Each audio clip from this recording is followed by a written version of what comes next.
Downtown is green and growing with more than 20 urban green spaces and world-class parks. Downtown is at the heart of a network of trails along Houston's most historic waterway, Buffalo Bayou. And now you can enjoy movies in these great parks with Movies Under the Stars in downtown at Market Square Park and Trebley Park twice a month. Find the full schedule at downtownhouston.org. Downtown Houston. Get energized and revived.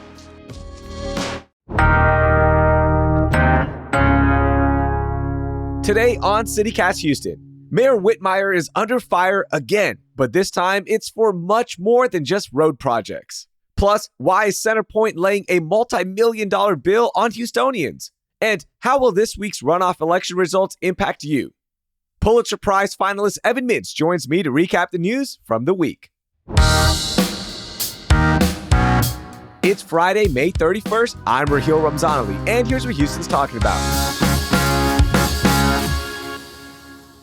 Evan, what's up, man? Happy Friday. How are you doing? It's hot out there. I love it. I know. It's good. We can enjoy something cool outside, right? Being by the water or maybe going to the beach. And by the way, our June guide is up. So if you need more ideas of things to do during this hot weather, we've got you covered. Just find it in your podcast feed. And before we get to today's conversation, I do want to bring up this. We are doing our annual listener survey right now at CityCast, which you should have already taken because I've been telling you for a while. But for those of you who have not taken it, it takes 7 minutes and it is so easy. I took it already and there are fun questions. There's some interesting questions on there as well, but it helps us get to know you a little bit better as a listener so that we can properly serve you, find the right advertisers, find things that are interesting for you. And we do this every single year. So if you took it last year, do it one more time for me. The link is in our show notes. And once you complete it, you will be entered to win a $250 Visa gift card and some CityCast Houston swag. So I know y'all love that. Now, there's some interesting questions on there, like I mentioned. So let's take one together, Evan. Using this definition, do you feel that you typically are among the first of your friends, family members, or coworkers to consume, purchase a new item in any of the following categories? Tell me which one you are, okay, Evan? Okay. Beauty and fashion. No. New TV shows. No. I am. I like finding new TV shows. Yeah? You're the first one? I like jumping on it. It's good when I find something I like, but usually it's just like Star Trek reruns. That's my go-to. I watched the new Beach Boys documentary on Disney Plus. Awesome. A+. Highly recommend it.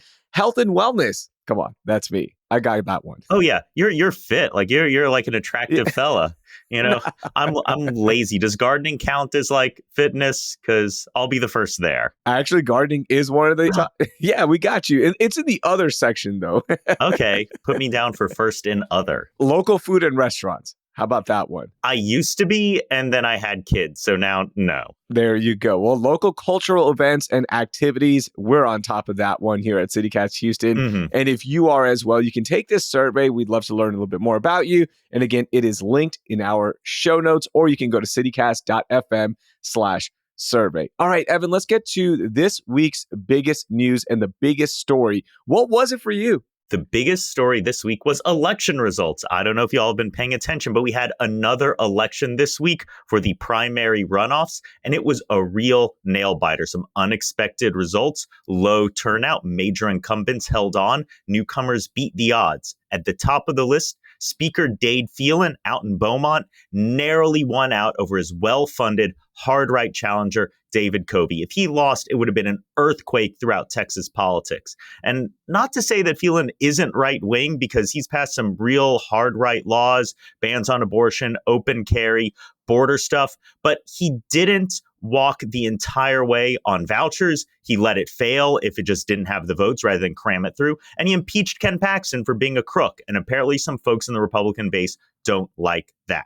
So he held on, and it looks like we might get just another session of stability in the House while the rest of Texas falls apart. But closer to home, the big news was that Molly Cook won a full term over State Representative Jarvis Johnson in the race to replace John Whitmire in the Senate. Now, that is incredible. If you remember from the general, Johnson almost had a majority in that first round of elections, but Molly Cook was able to come up from behind and win with just 74 votes for the full term. I mean, she went into election day down. I went to sleep thinking she lost, and I woke up in the morning with her winning. That's huge. And also, State Representative Sean Thierry lost to a challenger and union organizer, Lauren Simmons. For those who hadn't been paying attention, Thierry had stoked controversy as a Democrat who voted against some LGBT issues, specifically her vote to ban gender transition care for minors. Now, there are other Democrats who vote similarly to her, but Thierry didn't just vote. She gave a big speech, she went on Fox News, she attacked her colleagues, and spent much of the campaign attacking Houston's LGBT community. And she got plenty of support for Republicans, all of this while being in a safe Democratic seat. So it should be no surprise that other state representatives endorsed her challenger, and an incumbent went down. I think there's a lesson to be learned that you can vote a lot of different ways in politics, but you got to be a team player. All right, from all the results, what does this mean for the city when it comes to the general election in November? Will things change drastically? What are you thinking? I mean, it's kind of depressing that a lot of these seats are gerrymandered, so it's just one Democrat to another. But when you lose John Whitmire, who is really 50 years up in Austin, insider's insider, got along with Republicans, and you replace him with Molly Cook, who's a real outsider, a nurse, kind of got into politics by opposing the expansion of I-45. She's a real fighter, progressive. I mean, that's going to be a shift. She also has this interesting ability to bring together unlikely coalitions around issues. You know, a lot of rural folks don't like the way the TxDOT works either. Could she work with them on some big reforms? And she also has demonstrated this ability to find political levers in places outside the usual legislative process. She was part of getting Prop B through in Houston to fight with the Houston-Galveston Area Council over proportional representation, making sure Houston didn't get screwed on a lot of those federal transit dollars. And so I'm curious to see how she thinks creatively and works differently than someone like John Whitmire. Evan, I also want to zoom out a little bit because school vouchers was a big deal during this cycle, and it's going to continue being a big deal. What happened with school vouchers, and why is that right now such a big topic again? So during the last legislative session, you had Democrats working with several Republicans to block a voucher bill from going forward. And it really was a lot of rural Republicans who look at their district, see public schools as the biggest employer, the biggest cultural center, and don't see any actual private schools anywhere in their district. So if they got vouchers, it wouldn't go anywhere. They thought that this was just a scheme to defund public education and misspend public dollars on educational institutions with no oversight, no transparency, no accountability. But a bunch of those Republicans have lost their primaries. They were challenged by Greg Abbott and other outside institutions that really support vouchers. And now, counting just the back of the envelope, it looks like they're going to have enough votes to get vouchers through. But who knows? Things can change when you get up into the legislation. The specifics can be different when you hit the ground, and we could end up with a bill that looks totally unlike anything that they're fighting over the last session as they try to compromise to get folks together. But we'll see where those rural voters are on this, because I think they know that vouchers don't help them. That was the wildest thing, right? Last time around when Governor Abbott was pushing this, called the emergency session as well. And basically everyone is saying, no, we actually don't want this. Like, our constituents are also saying, we don't want this. So we're not going to go with you on this one. And it just seems like Governor Abbott was like, no, you guys want this. Trust me, you want this. Because like, it makes no sense if the people are saying they don't want it and everyone is like, yeah, let's move on. Now we're going to the next level where Governor Abbott is openly endorsing candidates who are going to vote for it. And now we'll see what happens in the next session. It's just so weird. I don't know where the demand for this is coming from, because first of all, Texas has school choice. Like, we have very open charter school system. You can transfer between districts, within districts. And heck, you can go to private school as long as you pay out of your own pocket. Nothing wrong with that. But this idea that we don't have school choice, we need school choice, is just fallacious. They're trying to push through this voucher plan that gives free money to institutions without ensuring that they're actually educating students, without having any sort of the regulations that exist around public schools and charters to make sure they're doing their jobs. I'm waiting for some fiscal conservatives to stand up and say, how do we know that these tax dollars are actually going to do the thing you're saying they're going to do? Okay, Evan, is this it? Now can we finally start looking at November 5th for the big election, or what do we have? Is this it? Come on, tell me no more elections. No. We've got one more election left. We have the runoffs for the public representatives to the local property tax assessor board, the people who kind of decide what properties are worth when you pay your property taxes. You didn't used to elect people to these boards during the last session. They threw some folks on there in certain counties. Harris County is one of them. And we had an election. Some folks didn't get majority of the vote. So now we've got a runoff. Early voting starts Monday. All right, don't forget to vote because that's the last one. And then we've got November. That's the last one. I think. I'm pretty sure. I think, yeah. Okay, Evan, for my biggest stories, I actually have two, okay, if that's fine. Yeah. First, Centerpoint has restored power for a lot of people, and they continue restoring power after the historic derecho and other thunderstorms that have rolled through the Houston area. And we have to remind ourselves that everything has a cost. For example, like $100 million worth of cost to repair all those lines, to get everyone in here, the crews to help get your power back on. And that cost is eventually going to be passed down to us, the consumers, just like it was after Winter Storm Uri. The utility company, Centerpoint, said it plans to apply for interest-bearing securitization bonds to recover its storm-related costs, with the debt eventually being paid by its customers through monthly charges on their bills. And that comes from Adam Zubinich at Houston Public Media. So, hey, somebody has to pay. And guess what, Evan? It's us once again. I know. I wish we could do an ounce of prevention instead of a pound of cure and pay to put these power lines below grade. I mean, it costs a couple $1,000,000 per mile to do it, but it might just pay off given all of the weather we're having, all of the wind we're having. It's so unfair, right? Every single time something like this happens and Centerpoint has to come in and fix everything. And you go, you know what? That's sometimes the cost of owning Centerpoint and being a business. And you are worth a lot of money. Sometimes you just have to take that cost. Maybe government can help out. No, it's just going to be us consumers. They'll sell it as just, it's a small charge. It's a small charge. But yeah, it's going to be there for pretty much forever. It's not going to go off our bill for a while. Oh, yeah. It's great being a utility. You've got no competition, but you still get private profit. It's incredible. Okay, Evan, my second one. Guess what? We've got a merger pending. Oil giant ConocoPhillips is acquiring the big producer and fellow Houston-based company Marathon Oil in a $17 billion all-stock deal. Now, why does this matter? And this comes from Axios Houston, our friends there. It's the latest domino to fall in the rapid consolidation of large U.S.-based players. Companies are scrambling to snap up the remaining prime acreage in the prolific Permian Basin in Texas and New Mexico. So this is something to watch out for. And 2023, by the way, brought more than $190 billion in upstream deals.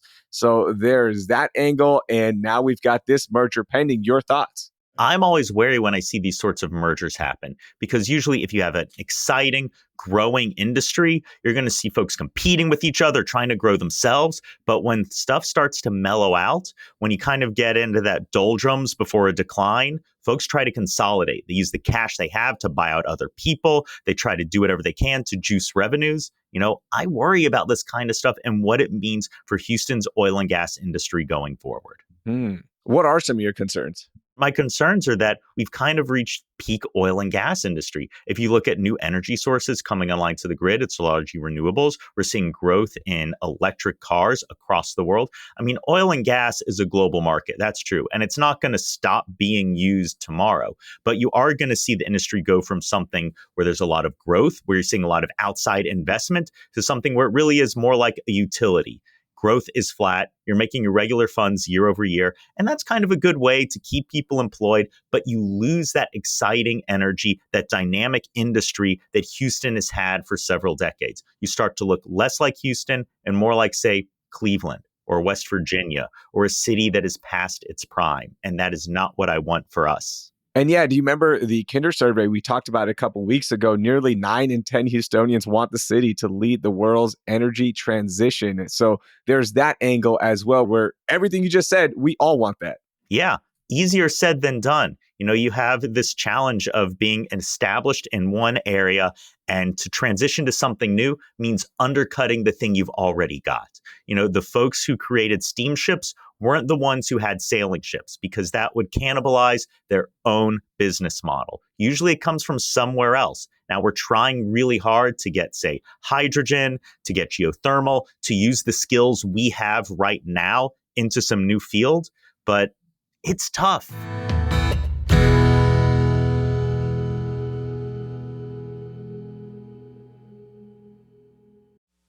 Houston's original neighborhood downtown is for everyone, and it's poppin'. It's our open-hearted home for our biggest celebrations and our treasured hidden gems. From the world-class theater district to incredible green spaces like Discovery Green, downtown is the place to be. In fact, more people visited downtown Houston last year than the entire population of Dallas, Fort Worth, Austin, and San Antonio combined. There's no better time to live downtown than now. From starter apartments to luxury lofts, everyone can take advantage of the arts, business, culture, entertainment, food, and recreation. Now, you might think of downtown as only the heartbeat of Houston's regional economy, which it is, but there's so much more to it, including free events throughout the week with Downtown Houston Plus. From the Market Square Park Farmers Market every Saturday to Yoga Flow every Wednesday, you can find something to do and eat and watch in downtown Houston. Learn more at downtownhouston.org. Downtown Houston. Get energized and revived. Sign up to The Economist for in-depth curated expert analysis of world events and topics ranging from business and culture to science and technology. You'll get the weekly digital edition, online-only articles, curated newsletters on politics, the markets, science, culture, and China, and full access to The Economist Podcast Plus. The Economist is independent journalism for independent thinking. Go to economist.com and get your first month free. Evan, let's go to our most overlooked stories. What do you got for me? My most overlooked story is a controversy around Mayor Whitmire and the neighborhood of Gulfton. Now, he's getting hammered for some comments he made about Gulfton residents when asked about a plan to expand the Uptown bus rapid transit system to Gulfton, which is one of Houston's densest and most transit-reliant neighborhoods. Whitmire said that, quote, "They're largely undocumented immigrants. They just want basic services. They don't want to be part of the Galleria," which is where this line would go. "You think they're going to be welcome in the Galleria?" he said. He also said that Gulfton doesn't flood, and thus they don't need this sort of massive road project. Now, besides the fact that everyone's welcome in the Galleria, there's also plenty of people who can't afford maybe high-end luxury shopping, but have jobs in the Galleria area. People don't take transit to go shopping. They take transit to go to work. And Uptown is one of the city's largest job centers. Now, at City Council, Edward Pollard, who represents the district, pushed back at the mayor, not only for his kind of racist comments, but also for making big presumptions about what Pollard's constituents want, about the benefits of the project in his district. And Whitmire freaked out, saying that he'd been representing people for 50 years and he knew better. And he talked to a guy in Gulfton who said they didn't need transit in the Galleria area. Now, here's the overlooked part. Whitmire talked to a guy, but local nonprofit Link actually did the research on what people in Gulfton want. They did an extensive survey and study, and they found that what we really need is to connect people with opportunity, with a particular focus on the Gulfton community. And people there want reliable information and services. They want 15-minute frequency, and they want shaded, safe, clean, comfortable transit stops. And all of this would be provided by the project. Former board member Christoph Spieler pointed out that if you look at the census data, you can see a significant portion of Gulfton residents work in Uptown. And looking at the HGAC's transit mapper, you can see the significant portion who currently ride the Uptown BRT, which is way below ridership levels that were promised, live in Gulfton. They're basically like the only people who are using it even though it doesn't even extend to their neighborhood yet. So kind of like the Shepherd Road Safety and Drainage Project, like the Montrose Project, we have the mayor bizarrely opposing this Gulfton project, which provide road safety and drainage and transit that's supported by the local council member, advocacy groups, and the data. But for whatever reason, like the mayor is convinced that everyone else is wrong but him. And that's the top level, but overlooked is that we've got the data. And why can't we just all agree on the data?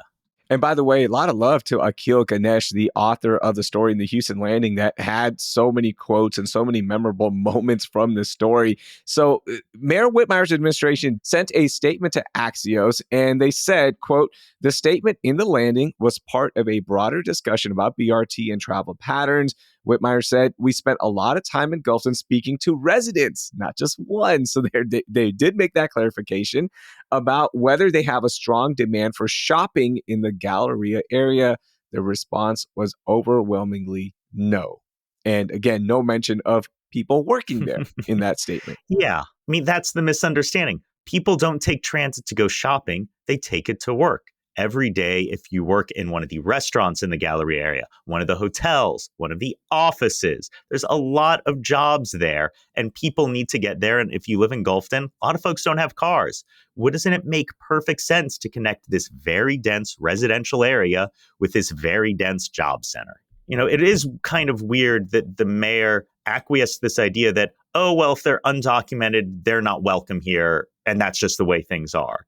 If you're the mayor of Houston, you're the mayor of everyone who lives here. Shouldn't you be out there banging on the doors of anywhere that isn't letting in people just because they're out undocumented? Like, let them in. They're here working. They're paying their sales taxes. They're paying through rent, property taxes. They're doing their jobs just like everyone else. And if someone doesn't want to let them in because of something about who they are, well, that's not very Houston to me. And also, Evan, you talked about the mayor talked to somebody in Gulfton, right? And they even said the residents, they talked to multiple people. But who did they talk to in the Galleria about them not being welcome in the Galleria? That was the other thing that kind of bothered me, because in that quote, Whitmire said, you think they are going to be welcome in the Galleria being undocumented immigrants? That was also kind of iffy. Yeah. And I kind of feel like, checks don't bounce. Money, speaks any language. If you're buying stuff, you're buying stuff.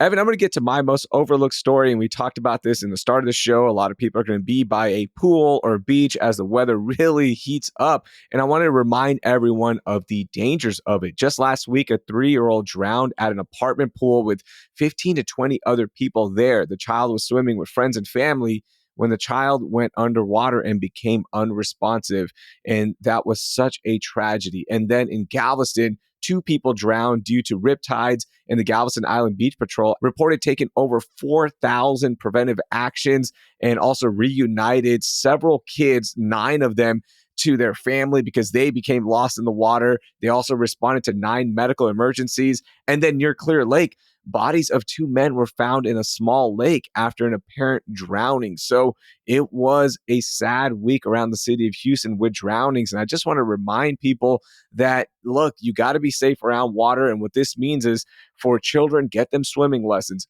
Heck, for you, if you are not comfortable, get swimming lessons. Also, assign an adult to every child at the pool, at the beach. And if you are at the beach, please heed the warnings that are posted with the flags across Galveston. So if the waters are rough, look at those flags and avoid going deep in the water if you can, if you don't feel comfortable. There are so many other tips that I've linked as well in our show notes, but please be safe out there as we're heading more towards the pools and the beaches. I think you're spot on. I mean, right now, my kids are starting their swim lessons for the year. Every summer, we get them to do it. It's an important thing for their safety, but also for their fun.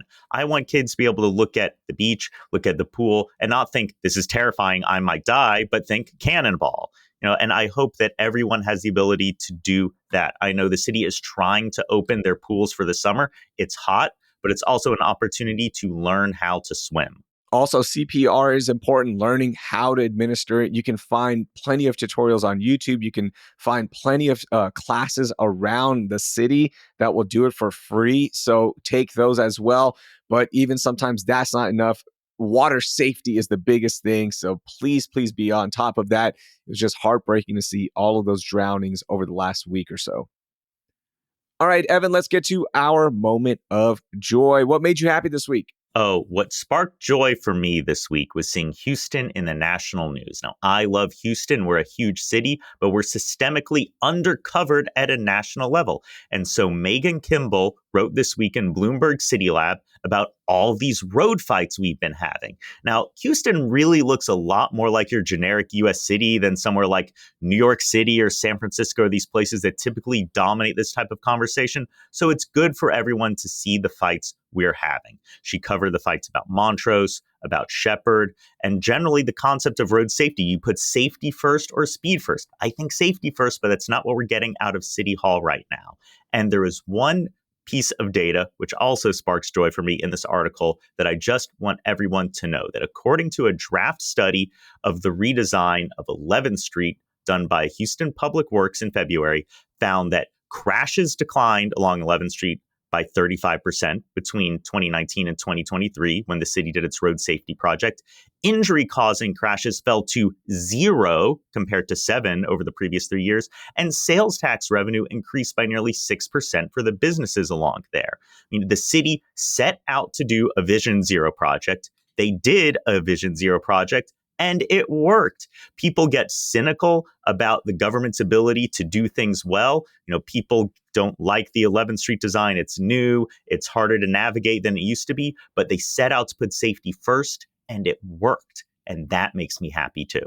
Well said, Evan. My moment of joy, is it okay if I toot my own horn a little bit? Because my Houstonia Mag debut was made this week. I had a chance to write the Insider's Guide to Houston Sports Teams, and I really want to send some love to Editor-in-Chief Emma Balzer for giving me that opportunity. I had a chance to break down pretty much what you should do when going to a game for every major and even some smaller teams around the city of Houston. So if you've never been to any Astros, Rockets, Texans games, Dynamo or Dash, I've got you covered. I've got tips in there for you.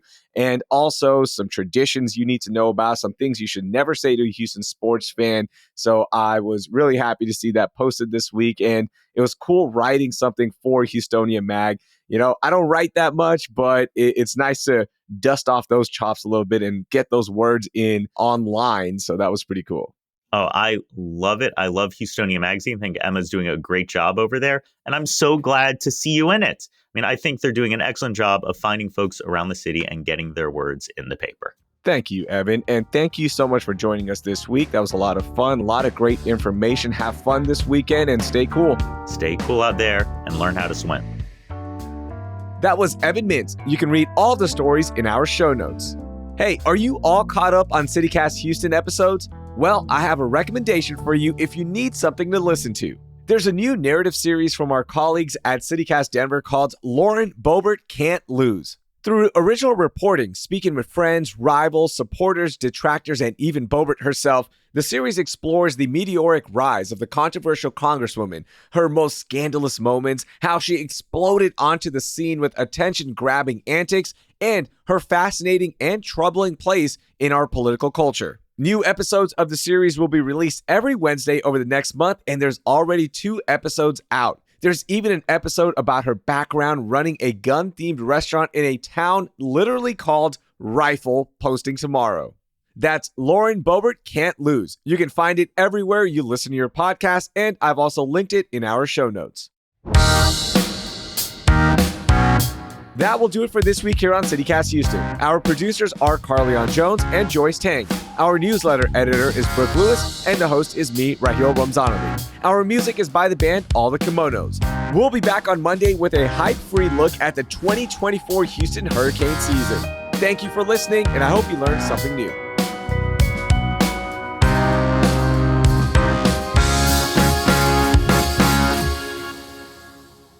Do you feel that you are typically okay,